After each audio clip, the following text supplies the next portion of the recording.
Savitri, Book 2, the Book of the Traveler of the Worlds, Canto 3, the Glory and the Fall of Life.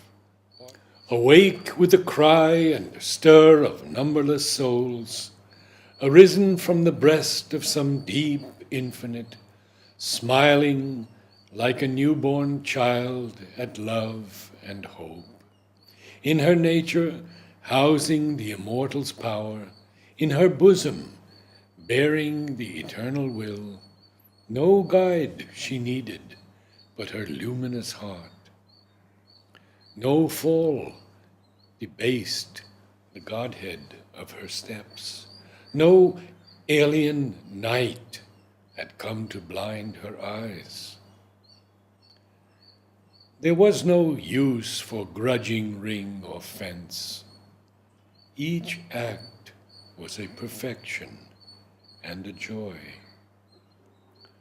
Abandoned to her rapid fancy's moods and the rich colored riot of her mind, initiate of divine and mighty dreams, magician builder of unnumbered forms, exploring the measures of the rhythms of God, at will she wove her wizard wonder dance, a Dionysian goddess of delight, a bacchant of creative ecstasy.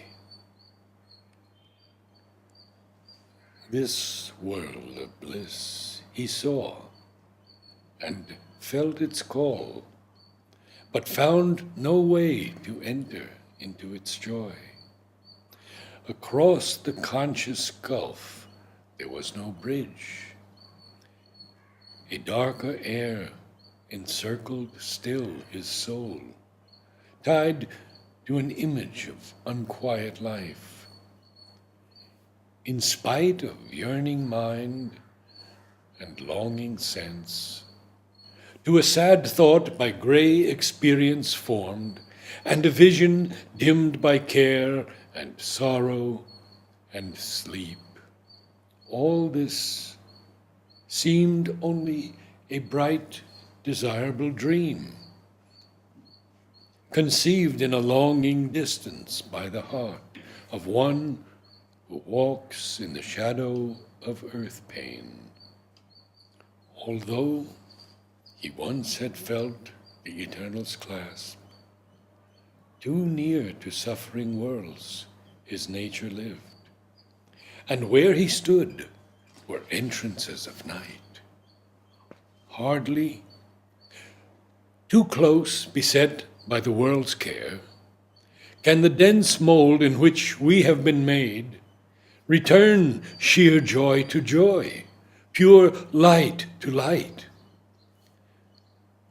For its tormented will to think and live, first to a mingled pain and pleasure woke, and still it keeps the habit of its birth. A dire duality is our way to be. In the crude beginnings of this mortal world, life was not, nor mind's play, nor heart's desire. When earth was built in the unconscious void, and nothing was save a material scene, identified with sea and sky and stone, her young gods yearned for the release of souls asleep in objects, vague, inanimate. In that desolate grandeur, in that beauty bare, in the deaf stillness, mid the unheeded sounds, heavy was the uncommunicated load of Godhead in a world that had no needs. For none was there to feel or to receive. This solid mass, which brooked no throb of sense, could not contain their vast creative urge. Immersed no more in matter's harmony, the spirit lost its statuesque repose. In the uncaring trance, it groped for sight, passioned for the movements of a conscious heart, famishing for speech and thought and joy and love. In the dumb, insensitive wheeling day and night, hungered for the beat of yearning and response. The poised inconscience, shaken with a touch, the intuitive silence trembling with a name, they cried to life to invade the senseless mold, and in brute forms awake divinity. A voice was heard on the mute, rolling globe. A murmur moaned in the unlistening void. A being seemed to breathe where once was none. Something pent up in dead, insentient depths, denied conscious existence, lost to joy, turned as if one asleep since dateless time, aware of its own buried reality, remembering its forgotten self and right. It yearned to know, to aspire, to enjoy, to live. Life heard the call and left her native light. Overflowing from her bright, magnificent plain, on the rigid coil and sprawl of mortal space, here too the gracious, great-winged angel poured her splendor and her swiftness and her bliss, hoping to fill a fair new world with joy. As comes a goddess to a mortal's breast, and fills his days with her celestial clasp, she stooped to make her home in transient shapes. In matter's womb she cast the immortal's fire.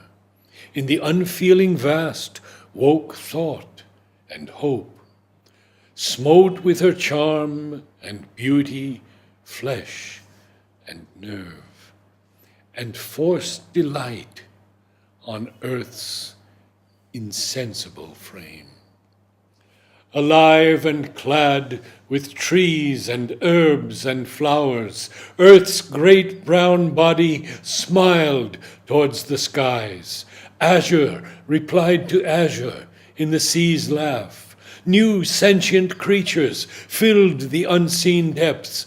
Life's glory and swiftness ran in the beauty of beasts.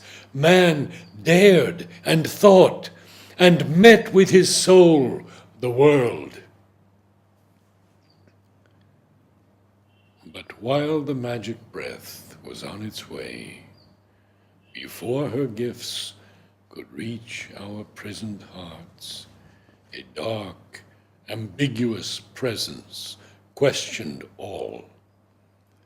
The secret will that robes itself with night and offers to spirit the ordeal of the flesh imposed a mystic mask of death and pain.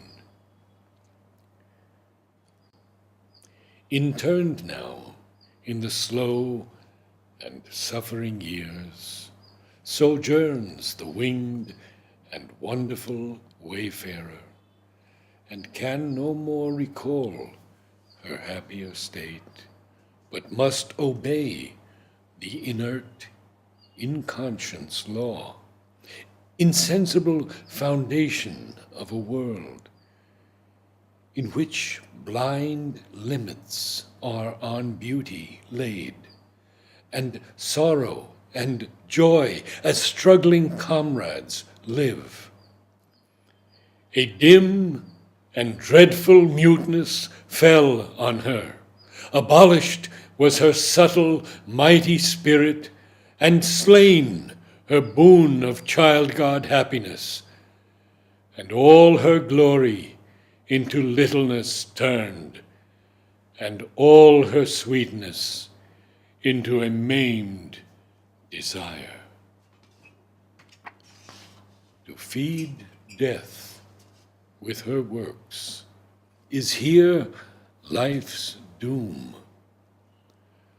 So veiled was her immortality that she seemed inflicting consciousness on unconscious things, an episode in an eternal death, a myth of being that must forever cease. Such was the evil mystery of her change. End of Canto 3.